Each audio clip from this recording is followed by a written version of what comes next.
কোনো একজন বড়লোক যদি আপনাকে বলে যে আপনার ৩টে ইচ্ছা পূরণ করবে, মানে তখন আপনি এই ৩টে ইচ্ছা কি কি চাবেন?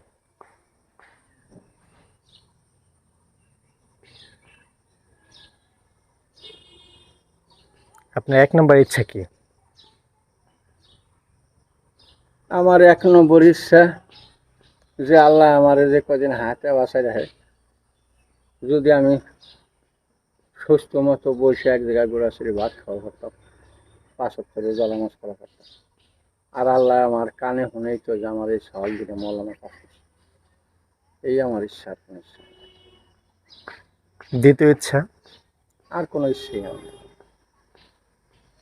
আমার এখন সেই হলো এটা যে আমি যদি এক জায়গায় বসে আল্লাহ খাওয়াইতো এক বেলা ভাত খাওয়া করতাম, আর যদি ৫ ওয়াক্ত জলামাজটা ঠিক মতো করা করতাম, আল্লাহ যদি খাইতাম। আর যদি আল্লাহ ভাগ্যে রাখে, যদি সওয়াল দিলে যদি আল্লাহ মৌলানা পাশ করাইতো, এইটুকুই আমার শেষ ইচ্ছে। তারপরে আমি যদি কানে শুনি যে আমার সওয়াল দিলে মৌলানা পাশ করে বেরিয়েছে, তারপর যদি আল্লাহ আমার নিয়ে যায়, আমার কোনো দুঃখ। তারপর বলেন, মানুষের ইচ্ছা থাকে না?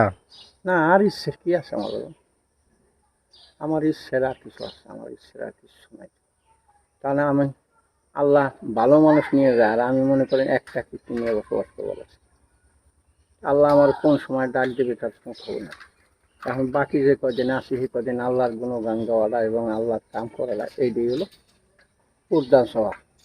তারপরে বাকি যে লোক চাইলাম দুইটা সওয়ালের লেগে, এইটাও আলেমগুম হয়ে শুনছি যে দুইটা সওয়াল যদি আলেম পাশ করে বাইরে, আর যদি তারা যদি বাপের মৃত্যুর সময় জানাজা জ্বালায়, তাহলে আল্লাহ বলে অনেক ফজিলে আছে, এত বা আল্লাহ মাফ করতে পারে আমার। তাই এইটুকুই, ওইটুকুর জন্য এই আশা লোক করছি না যে আর ওইটুকু করতাম।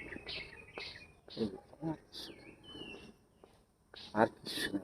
এই যে আগে বিয়া হয়ে যায়, আড়াই যে কি পরিশ্রম করে যে আগে, এই আর কয়েকটা বাড়ি গেলে পরে তারপরে দিকে পাও ফুটে গেল, আবার এক জায়গায় ১-১.৫ ঘন্টা বসে বসে ফিরে তারপরে আবার পাই। এই যে যে ঘোরাটা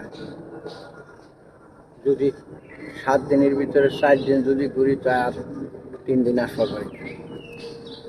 আরও সত্য বন্ধ করার কায়দা নেই, ও সত্য।